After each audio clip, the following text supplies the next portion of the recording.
عليكم الصيام كما كتب على الذين من قبلكم لعلكم تتقون رب اشرح لي صدري ويسر لي امري واحلل عقدة من لساني يفقهوا قولي.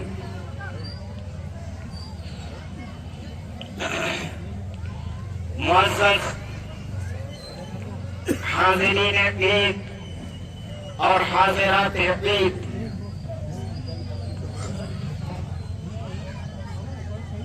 ہم سب بخوبی واقف ہیں کہ آج عید الفطر ہے.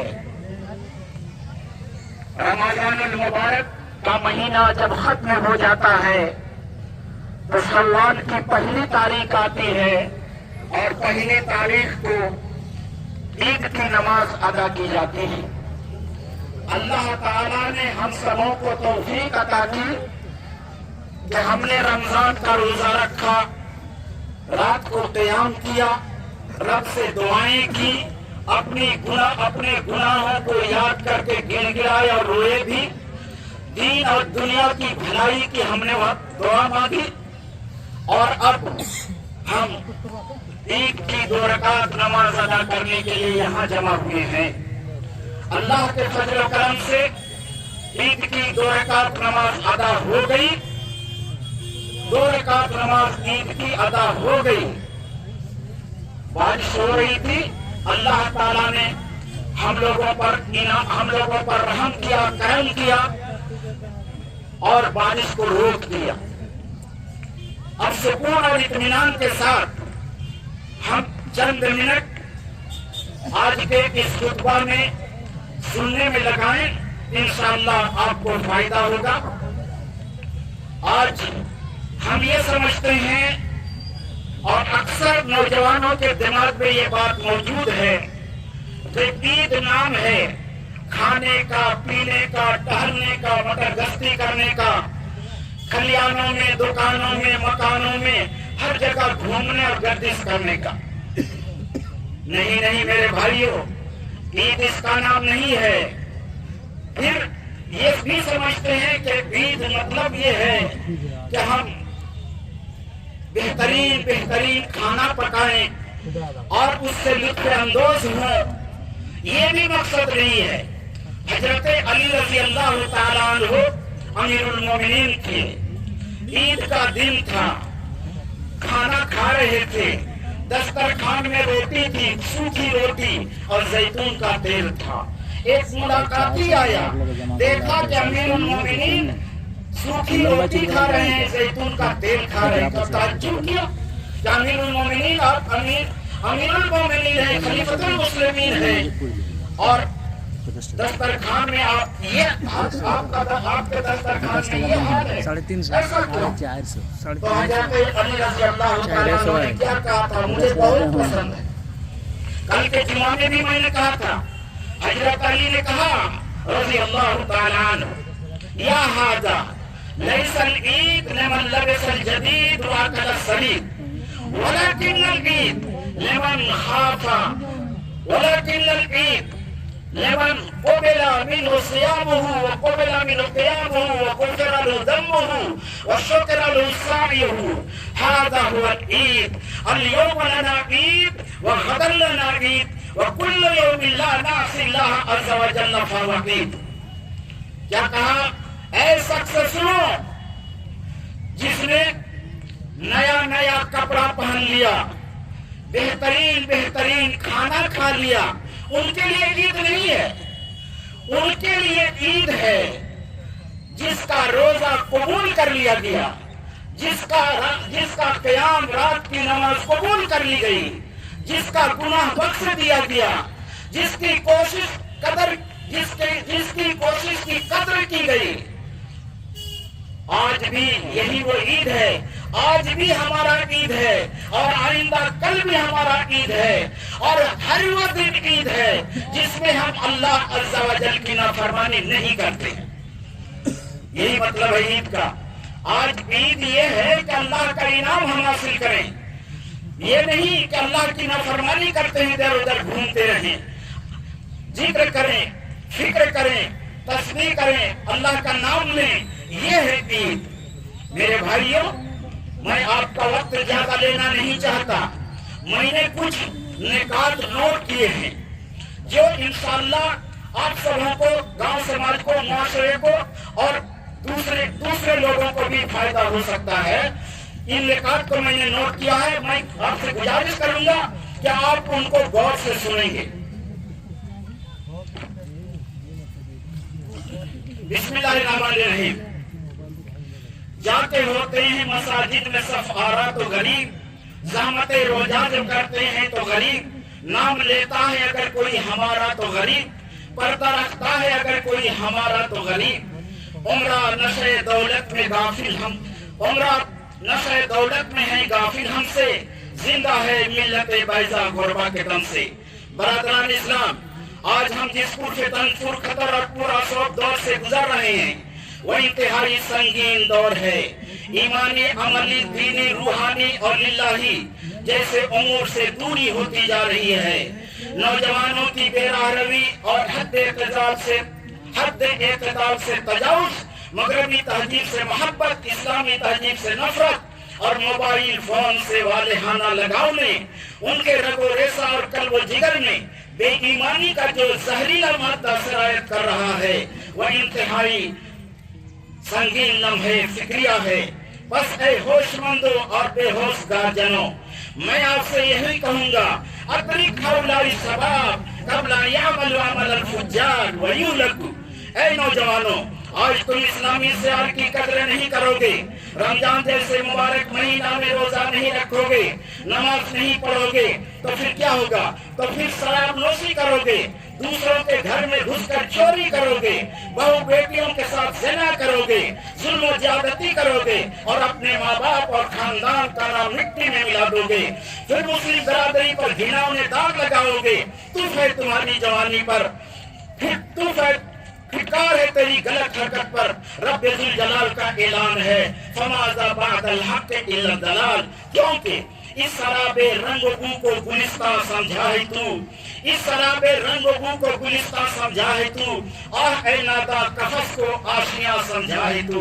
برادران اسلام، آپ کو آئیے غور کیجئے، آج ہمارا نوجوان بیٹا، ہماری نوجوان بیٹی اور ہمارا مسلم معاشرہ کیوں بگڑتا جا رہا ہے؟ کیا وجوہات ہیں؟